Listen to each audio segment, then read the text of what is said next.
Bonsoir à tous, bienvenue sur Culture TV Bénin, la chaîne qui fait la promotion et la valorisation de la culture africaine. Nous allons recevoir l'association Caro qui organise la 7e édition du spectacle art dans la ville de Porte-Novo. À nouveau, amis téléspectateurs, bonsoir. Comme je l'avais annoncé en plus de cette émission, nous allons recevoir l'association Caro Group, qui est une association des jeunes qui œuvrent dans le domaine de la culture, loisirs, tourisme. Il gère sur ce plateau le promoteur de l'association Caro Group. Avant de me lancer sur les questions de cette émission d'interview, je vais rapidement laisser la parole au promoteur de se présenter très rapidement. Bonsoir, monsieur. Bonsoir, monsieur le journaliste. Alors, bienvenue sur cette franche d'émission. Merci d'avoir accepté l'invitation. Je voudrais que, en quelques mots, vous vous présenter afin que nos téléspectateurs puissent rapidement sceller qui êtes-vous. Alors, merci beaucoup, monsieur le journaliste. Je m'appelle Deluc Totokuman. Je suis le président exécutif de l'association Caro. Et je suis ici en répondant à l'invitation de Culture TV dans le cadre de la 7e édition du spectacle. D'accord, merci pour la présentation. Rapidement, nous allons entamer les questions de l'interview. Parlez-nous un peu de l'association Caro, dans sa vision, mission et objectif. Alors, Caro s'est donné comme mission d'abord depuis quelques années de promouvoir tout ce qui est culture, jeunesse, loisirs, en faisant la promotion des jeunes talents en matière de culture, en sauvegardant l'environnement culturel, naturel et touristique, en faisant la promotion des sites touristiques du Bénin et en produisant des événements pour valoriser tout ce qui est jeunesse, tout ce qui est culture et tout ce qui est loisir. Et en ce qui concerne ça, comme vision, nous nous sommes donné l'obligation d'être parmi les associations les plus actives du Bénin en matière de culture, loisirs et tourisme. Et je crois que depuis 3 ans, bientôt 2 à 3 ans, nous sommes en train de nous battre pour nous imposer en matière de tourisme, jeunesse, loisirs et culture. D'accord. L'art, c'est quand on parle de la vision de Caro. Caro, sa mission aussi et son objectif en réalité. Donc, ensuite, j'ai autre question encore qui m'intéresse beaucoup. À cette ère, vous avez organisé cet événement. Pourquoi avez-vous organisé l'événement spectacle art? Pourquoi vous l'avez organisé? Alors, l'événement spectacle vient dans une période où, vous voyez, la ville de Porte-Novo actuellement est en manque d'événements culturels. Et depuis quelques années, nous organisons déjà cet événement.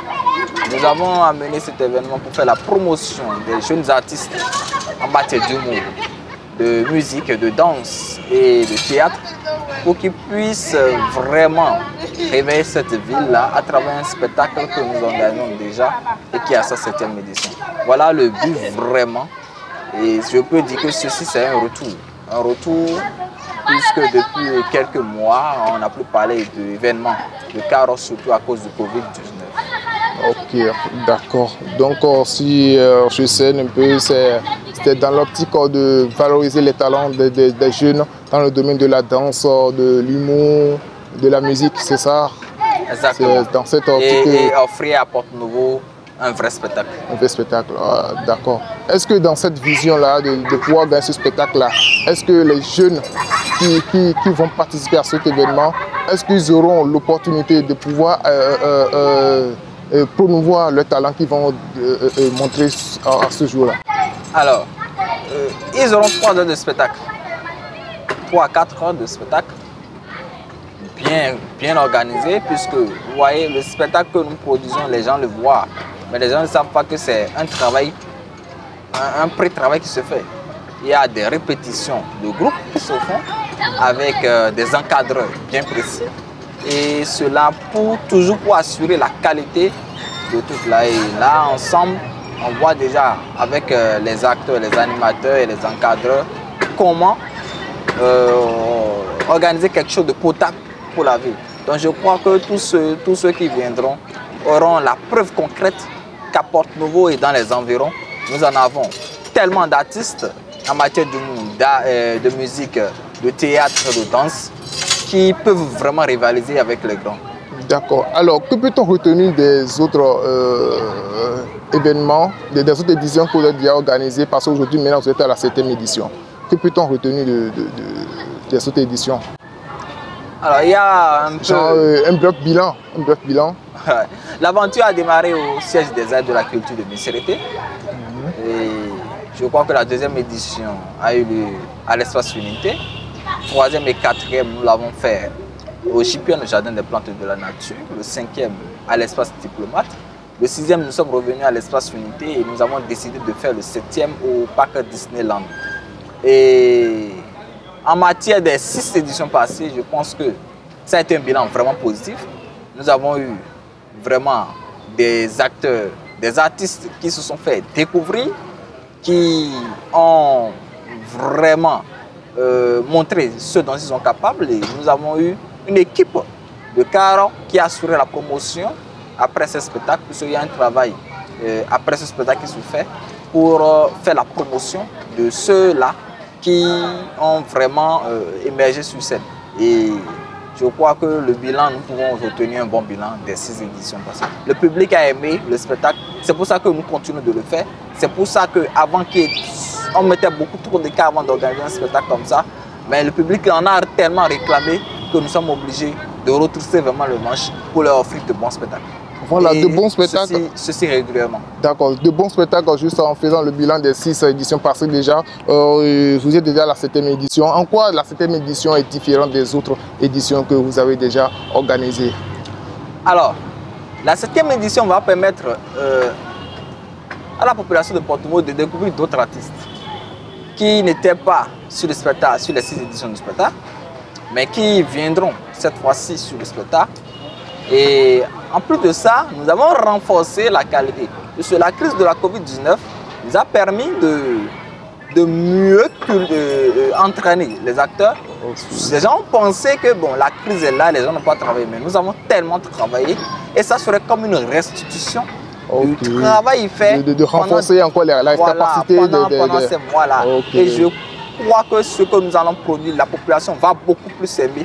Et c'est ce qu'il y a vraiment de différent, c'est vraiment la qualité de ce que nous allons produire le 30 avril prochain au Disneyland Park. D'accord, mais nous avons constaté que les 6e éditions passées, c'était l'entrée gratuite, mais aujourd'hui nous voyons sur les réseaux sociaux, à travers les publications, des pages et autres, même vos affiches que vous avez affichées partout dans la ville de Porto-Novo, que c'est payant. Or, les éditions passées étaient gratuites, pourquoi celle-ci est payante?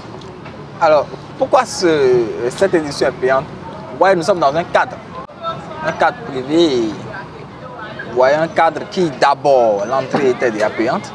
En plus de ça, vous voyez, cette édition est un peu spéciale puisque vous allez voir beaucoup plus de partenaires sur l'événement. Et ces partenaires nous ont accompagnés pour beaucoup plus de poids au spectacle. Et si on a beaucoup plus d'artistes, beaucoup plus de charges, il faudrait que nous puissions un peu compenser les dépenses. Et en plus de ça, il faudrait que la maison qui accueille n'aille pas en déficit puisque sa maison était payante. Nous ne pouvons pas confisquer une maison qui était payante à l'entrée 1000 francs. On payait 1000 francs pour entrer et faire un spectacle gratuit, totalement gratuit. Donc c'est pour cela que nous avons restauré encore le prix d'entrée de la maison afin de permettre aux gens de venir vivre le spectacle avec un ticket de spectacle. Waouh, là c'est trop ouf, hein? Là quand c'est payant, c'est-à-dire que ça va chauffer le jour là. Donc d'accord, est-ce que pour cet événement, vous avez déjà eu des partenaires? Est-ce que vous pouvez faire au moins la liste de quelques partenaires déjà qui ont déjà donné le pas de partenariat pour que ce 7e édition soit plus ouf que les autres éditions que vous avez déjà organisées? Alors c'est le moment de remercier Culture TV qui nous a donné la main en tant que partenaire. Alors cette main tendue, je crois que nous l'avons bien saisie. Nous avons Big Creative Industry. Nous avons Son Media Communication qui est sur l'événement. Nous en avons assez de partenaires de grande. Nous avons Spam Music, nous avons Porto Mirror, nous avons des photographes, KFT Photographie, Lilat, Aigle 229, beaucoup. Vraiment, je ne peux pas citer tous les partenaires. En tout et tout, ils dépassent plus d'une vingtaine. Wow. Et là, je pense que c'est vraiment une première puisqu'on n'a jamais dépassé ce nombre. Ça prouve, ça nous conforte dans notre position de penser que ce que nous offrons à la ville, les gens l'apprécient, les gens veulent vraiment aider. Et merci à tous ceux-là qui nous tendent la main. Ceux qu'on a omis, que j'ai omis de citer, qu'ils me pardonnent, je ne pourrais pas tous citer. Parce qu'on ne peut pas tout dire, parce qu'il doit comprendre un peu que on ne peut pas tout citer. Maintenant, est-ce que pour ce spectacle, vous avez déjà eu à faire des éditions passées, pour ce spectacle, après ce spectacle, est-ce que vous pensez à ces jeunes-là après le spectacle? C'est-à-dire, quel est leur devenu après le spectacle? Alors, comme je vous disais, il y a une cellule. Scara fonctionne avec des commissions techniques, des cellules et des coordinations de projets. Et lorsque nous terminons, il y a des commissions techniques qui sont chargées de la promotion de ces jeunes-là et de leur trouver des scènes, d'autres scènes hors association Scara. C'est ça beaucoup plus lorsque nous allons en partenariat avec d'autres associations et pour permettre à ces artistes-là qui se sont fait révéler sur nos scènes de pouvoir avoir d'autres scènes pour se produire. Ça entre dans notre politique de promotion de ces talents-là. Et je pense que c'est ce qui est fait. Maintenant, il y a un encadrement technique avec nos encadreurs qui sont en place, qui permettent à ces jeunes d'améliorer aussi leur productivité en matière scénique. Et je crois que c'est ce qui se fait déjà surtout. Il y a beaucoup d'autres projets qui sont en cours, mais vous avez des projets, c'est des moyens. Et je crois que c'est petit à petit que nous allons construire l'empire que nous passons construire. D'accord, petit à petit, je vais vous demander où et quand aura lieu l'événement. Alors, spectacle 7 aura lieu le samedi 30 avril au parc Disneyland, 6 à Saint-Pierre et Saint-Paul, non de l'église catholique.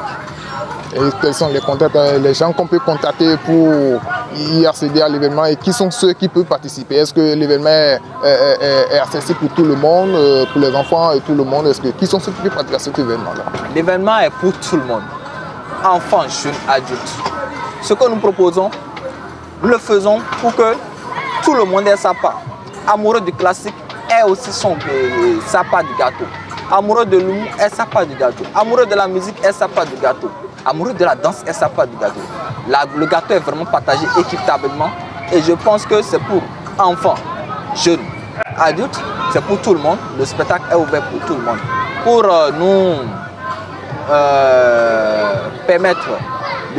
pour nous soutenir et nous permettre d'évoluer, vous pouvez contacter le 91 31 39 91, le 94 84 84 90 ou encore le 52 98 98. À nouveau, merci Monsieur Delic pour avoir accepté l'invitation pour cette interview. Nous sommes déjà au cœur de cette émission. J'ai encore quelques questions d'interview pour pouvoir comprendre pourquoi spectacle art dans la ville de Porto-Novo. Est-ce que vous pensez offrir ce spectacle aussi aux autres villes du Bénin? Alors, je pense que le spectacle a démarré au siège des arts de la culture de Misérité. Ça, c'est déjà une autre ville. Nous avons eu à faire d'autres événements qui ne sont pas spectacles dans d'autres villes du Bénin. Je vais parler de Adjara, par exemple. Actuellement, nous tournons beaucoup plus dans l'OMI. Et nous pensons, d'accord, avec l'avenir, nous implanter dans d'autres villes en matière d'organisation d'événements. Je vais parler de Cotonou, de Parakou, de Aboum Calavi, etc. D'accord. En tout cas, un projet en cours pour l'étendue du territoire national. Et je pense que bientôt, vous aurez des nouvelles. D'accord. On sera à l'écoute, pas seulement cela, mais aussi on aimerait savoir si, par exemple, les disciplines que vous avez choisies pour le spectacle. Vous avez choisi le domaine de l'humour, la danse, la musique. Le théâtre. Pourquoi avez-vous ciblé ces zones-là, ces secteurs de loisirs-là? Pourquoi pas aussi des contes, d'autres disciplines, football aussi? Bon, on peut faire partie. Le football, ça fait partie des loisirs, sport. Et cet événement est purement culturel. Maintenant, vous parlez de contes. Il y aura des contes théâtralisés. Ah, okay. Le conte fait partie du théâtre. Donc c'est dans la rubrique théâtre. Nous aurons des contes théâtralisés, nous aurons de l'humour, nous aurons de la musique, nous aurons de la danse. En tout cas, en matière de spectacle, nous n'avons pas négligé un domaine. D'accord, je pense que lorsque vous-même, la population sera là, elle va constater que en matière de spectacle, nous avons fait quelque chose de complet. Ok, alors, ces jeunes qui vont offrir leur talent, comment avez-vous comment avez-vous reçu ces jeunes-là pour qu'ils viennent offrir leur talent? Est-ce que jusque-là, jusqu'à l'heure aujourd'hui, s'il y a des gens qui veulent s'inscrire pour montrer aussi son talent, est-ce que c'est possible aussi? Comment? Alors, le spectacle, ce n'est pas un spectacle à la va-vite. Okay. Vous ne pouvez pas vous inscrire et penser que vous allez monter sur scène automatiquement. Alors, il y a déjà, on avait déjà lancé certains appels. Je crois qu'il y a certains troupes qui se sont manifestés. Et nous avons travaillé avec ces troupes-là. Maintenant, si vous voulez faire partie du spectacle, sachez que peut-être que vous allez vous inscrire maintenant et c'est peut-être le spectacle 10 ou le spectacle 10 vous allez monter.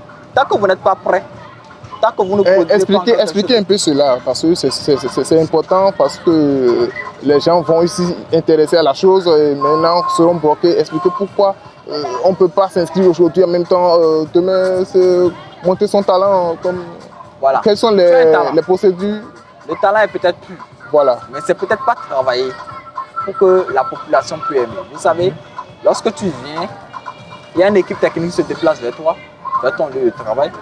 Tu fais des tests, on voit ce qui est à corriger. Et ce qui est à corriger, on travaille avec toi pour que tu sois vraiment prêt pour monter sur la scène du spectacle. Si tu veux monter sur la scène du spectacle, tu dois être prêt à travailler avec cette technique-là pour que vraiment ton talent, on puisse le travailler et le faire bien le ressortir en fait, vous comprenez. Donc c'est ça en fait.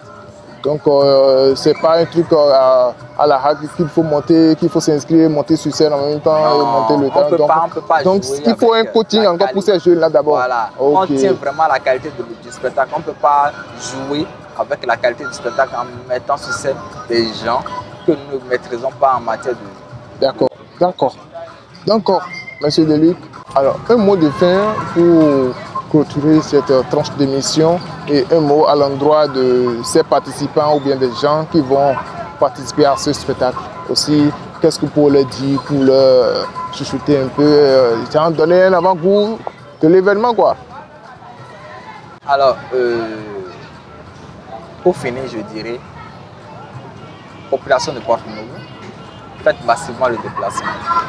Ce qui se produira sur scène au parc Disneyland le samedi 30 avril, ça sera vraiment génial. Nous avons travaillé durant des mois pour vous faire sortir un résultat vraiment concret. Je crois que vous ne le regretterez pas. Et à tous ceux qui ont envie de nous soutenir, qui n'hésitent pas à nous contacter au 91 31 39 91, 94 84 84 90 ou 52 98 98 08. Et je crois que ensemble nous pourrons travailler pour donner encore beaucoup plus de joie, beaucoup plus de fun, beaucoup plus de qualité à ce spectacle-là. Merci. D'accord. Merci beaucoup, monsieur Deluc. Merci d'avoir accepté l'invitation. Merci. Donc, on va se dire rendez-vous le 30 avril à la parc Disney de Porto-Novo en allant vers l'église Saint-Pierre et Paul. L'entrée est payante, c'est à 1000 francs seulement. Venez massivement. On se dit rendez-vous le 30 avril 2022. Monsieur Deluc, merci. Merci. Et à tout à l'heure. Amis téléspectateurs, voici la chaîne Culture TV Bénin, la chaîne qui fait la promotion de la culture. Nous sommes au rendez-vous de la culture. L'équipe de Culture TV Bénin lance un remerciement à l'endroit de Madame Ansouali Lorette, coordonnatrice de l'Abysse Porto-Novo, à Monsieur Agossou Mitok Bodozoumé, le retour, à Madame Doapé Solange, Elège Tonio Meyi, Ozano Didonou et Canel Dossou, chargé de l'employabilité de l'Abysse de la ville de Porto-Novo. Merci à tous, merci d'avoir choisi Culture TV Bénin. Merci et à tout à l'heure.